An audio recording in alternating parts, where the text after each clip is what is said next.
नमस्कार। फाइटर समाचार में आपका स्वागत है। पेश आज 26 अक्टूबर सुबह 6 बजे राजस्थान की खास खबरें। जैसलमेर में आज रविवार से 5 महानगरों के लिए फ्लाइट शुरू हो रही हैं। देश की दो प्रमुख एयरलाइंस जैसे एयर इंडिया और इंडिगो एक साथ 5 नई उड़ानों का संचालन शुरू कर रही है। इसके साथ ही जैसलमेर अब सीधे 4 प्रमुख शहरों जैसे दिल्ली, मुंबई, जयपुर और बेंगलुरु से जुड़ जाएगा। गौरतलब है कि इंडिगो की दिल्ली के लिए 1 अक्टूबर से जारी एक मौजूदा उड़ान को मिलाकर आज से जैसलमेर के 5 देश के प्रमुख शहरों के लिए कुल 6 दैनिक उड़ानें उपलब्ध होंगी। इस मेगा कनेक्टिविटी से जैसलमेर का पर्यटन उद्योग नई ऊंचाइयों को छूने और इस सीजन में पर्यटकों की रिकॉर्ड संख्या देखने को तैयार है। इंडिगो आज से 3 नए रूट शुरू कर रहा है, जिसके जरिए जैसलमेर अब महाराष्ट्र, राजस्थान और दक्षिण भारत के तकनीकी केंद्र से सीधे कनेक्ट होगा। इंडिगो पहली बार जैसलमेर को दक्षिण भारत के बड़े महानगर बेंगलुरु से जोड़ने जा रहा है। श्रीगंगानगर जिले के रायसिंह नगर में शादी के लगभग 1 माह बाद ही पत्नी ने अपने पति को ब्लैकमेल करना शुरू कर दिया और 5 लाख रुपए मांग लिए। रुपए नहीं देने पर पत्नी ने पति को मुकदमे में फंसाने की धमकी दी। वार्ड नंबर 6 निवासी कश्मीर कौर पत्नी ज्ञान सिंह ने समेजा कोठी निवासी शम्मू, उसके पिता मग्गर सिंह, माता छिंद्र कौर और भाई गुरदयाल सिंह के खिलाफ दी रिपोर्ट में बताया कि उसके पुत्र भोला सिंह की शादी शम्मू से हुई थी। शादी के दौरान किसी तरह का दान दहेज नहीं लिया। शादी के लगभग 1 माह तक तो शम्मू का व्यवहार सही रहा। करीब 2 माह पहले शम्मू को मग्गर सिंह और गुरदयाल सिंह समेजा कोठी ले गए। इसके बाद शम्मू को वापस भेजने की बात की तो आरोपियों ने 5 लाख रुपए मांगे। पुत्र ने असमर्थता जताई तो शम्मू ने उसे झूठे मुकदमे में फंसाने की धमकी दी। पुलिस मामले की जांच कर रही है। राजकीय स्कूलों में टेस्ट और परीक्षाओं का दौर शुरू हो गया है। शुरुआत राजकीय स्कूलों में सेकंड टेस्ट से हुई है। स्कूलों में कल 27 अक्टूबर को भी सेकंड टेस्ट होने हैं। हालांकि 2 दिन चलने वाले इस टेस्ट के बाद अर्धवार्षिक परीक्षाओं की तैयारी भी शुरू हो जाएगी। इसकी तैयारियां पहले से ही कर ली गई थी। हालांकि जिले के ज्यादातर स्कूलों में कोर्स पूरा होने को लेकर अभी भी संशय बना हुआ है। शिक्षकों के बीएलओ ड्यूटी में होने से कई स्कूलों में कोर्स को लेकर सवाल उठते रहे हैं। शिक्षा विभाग के मुताबिक दिसंबर में राजकीय स्कूलों में अर्धवार्षिक परीक्षाएं शुरू होंगी। हालांकि इन परीक्षाओं की तारीख दिसंबर माह में होने वाले युवा महोत्सव के मद्देनजर तय होने की बात कही जा रही है। शिविरा पंचांग के आधार पर 20 दिसंबर बाद यह परीक्षाएं होनी हैं। इधर विवेकानंद राजकीय मॉडल अंग्रेजी मीडियम स्कूल में अर्धवार्षिक परीक्षाएं 29 अक्टूबर से ही शुरू हो रही हैं। पूर्व सीएम अशोक गहलोत ने संगठन सृजन अभियान के तहत नए जिलाध्यक्ष बनाने की प्रक्रिया में चहेते नेताओं या अपने गुट के नेताओं की सिफारिश करने को लेकर तंज कसा है। गहलोत ने कहा, हाईकमान चाहता है जिलाध्यक्षों पर निष्पक्ष होकर अपनी असली फीडबैक हमारे पास आए। वह तभी आएगा जब कोई नेता पंचायती नहीं करे, पर्यवेक्षकों से सिफारिश नहीं करे, अपनी भावना उनको नहीं बताएं। पूर्व सीएम ने कहा कि किसी भी गुट का जिलाध्यक्ष बने वो साथी को साथ लेकर चले। दरअसल राजस्थान के 48 जिलों के जिलाध्यक्ष के लिए पार्टी ने पैनल तैयार कर लिया है। नए जिलाध्यक्षों का ऐलान नवंबर में हो सकता है। पूर्व सीएम बोले, किसी नेता को अधिकार नहीं देना चाहिए। गहलोत ने कहा, कोई बात है तो राहुल गांधी को बताएं, केसी वेणुगोपाल को बता दें। मैं फील करता हूं मेरे पास फीडबैक आया तो उस पर कोई बात नहीं, लेकिन पर्यवेक्षकों से कोई बात नहीं करनी चाहिए।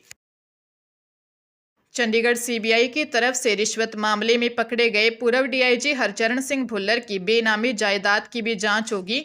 सीबीआई के अधिकारी अब इसकी जांच में जुट गए हैं कि पूर्व डीआईजी भुल्लर के घर और लॉकरों से मिले कागजात का रिकॉर्ड तहसील कार्यालयों में किसके नाम पर बोल रहा है। सीबीआई की एक टीम उक्त सभी प्रॉपर्टियों के कागजात की जांच कर रही है जो पूर्व डीआईजी के पास से तो मिले हैं मगर उनके नाम पर नहीं है। अब रजिस्ट्रियों में दर्ज नामों वाले अधिकारियों को पूछताछ के लिए बुलाया जा सकता है।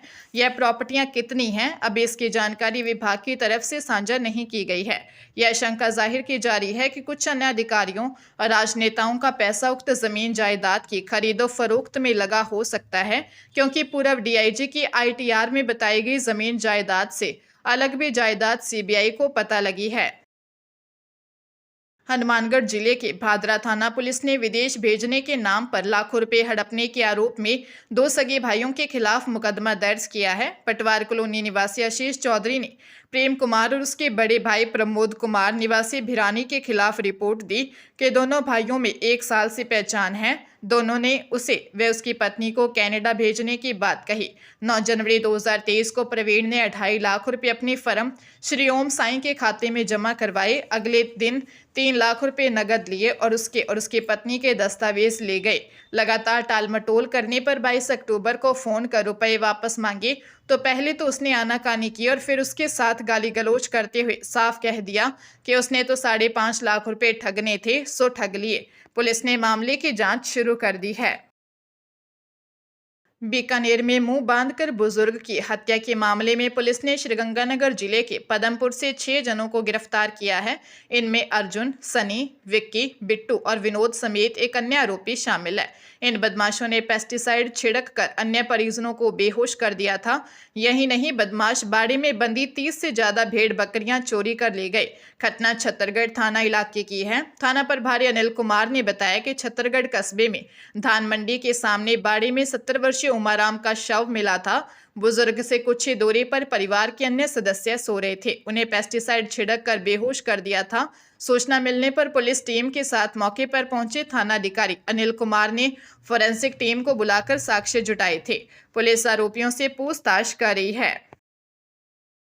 प्रारंभिक शिक्षा शास्त्री द्विवर्षीय डिप्लोमा यानी डीएलएड की प्रथम वर्ष परीक्षा का परिणाम 17 अक्टूबर को घोषित कर दिया गया है। पंजीक शिक्षा विभागीय परीक्षाएं राजस्थान बीकानेर ने परीक्षा में शामिल हुए अभ्यर्थियों के लिए रीटोटलिंग में ऑनलाइन आवेदन की प्रक्रिया 25 अक्टूबर से शुरू कर दी है। डीईओ पंजीक ने बताया कि अभ्यर्थी 5 नवंबर तक शाला दर्पण पोर्टल के जरिए आवेदन कर सकेंगे। संबंधित संस्थान की ओर से रीटोटलिंग के आवेदन को वेरीफाई करने की अंतिम तिथि 6 नवंबर निर्धारित की गई है। रीटोटलिंग के लिए अभ्यर्थियों को 75 रुपये प्रति विषय शुल्क देना होगा। शिक्षा विभाग ने स्पष्ट किया है कि ऑफलाइन आवेदन स्वीकार नहीं किए जाएंगे। अभ्यर्थियों को ऑनलाइन आवेदन की हार्ड कॉपी व निर्धारित शुल्क अपने अध्ययनरत कॉलेज में निर्धारित तिथि तक जमा करवाना होगा।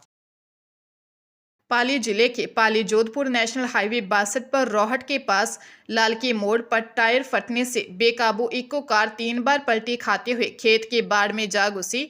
हादसे में वैन में सवार 18 वर्षीय मितराज सिंह और 3 वर्षीय विश्वराज की मौत हो गई, जबकि 7 घायल हो गए।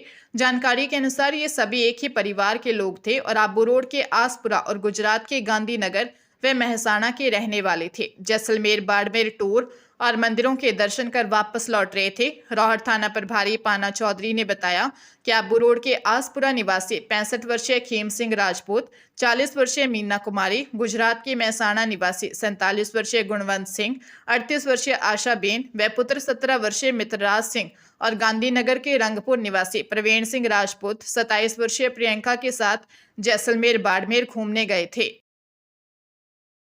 हरियाणा के हिसार हवाई अड्डा देश के हवाई नेटवर्क में जड़ें जमा रहा है। आज 26 अक्टूबर से 28 मार्च 2026 तक चलने वाले विंटर सीजन में हिसार में पिछले साल के मुकाबले इस बार उड़ानों की संख्या में लगभग 6% की बढ़ोतरी होगी। हालांकि हिसार में नया फ्लाइट शेड्यूल 1 महीने बाद 26 नवंबर से शुरू होगा। हिसार हवाई अड्डे को इस नए शेड्यूल में शामिल करने के कई फायदे हैं। इससे दुनिया भर से कनेक्टिविटी बढ़ेगी, यात्रियों को दूसरे शहरों के लिए सीधी उड़ानें मिलेंगी और एयरलाइंस को नए रूट मिलेंगे। इससे दिल्ली, एनसीआर और मुंबई जैसे शहरों को ग्लोबल एविएशन हब बनने में मदद मिलेगी। हिसार से जयपुर, अयोध्या और दिल्ली फ्लाइट अब सप्ताह में 2 बार उड़ेंगी। वहीं हिसार से चंडीगढ़ की फ्लाइट सप्ताह में 3 दिन उड़ान भरेगी।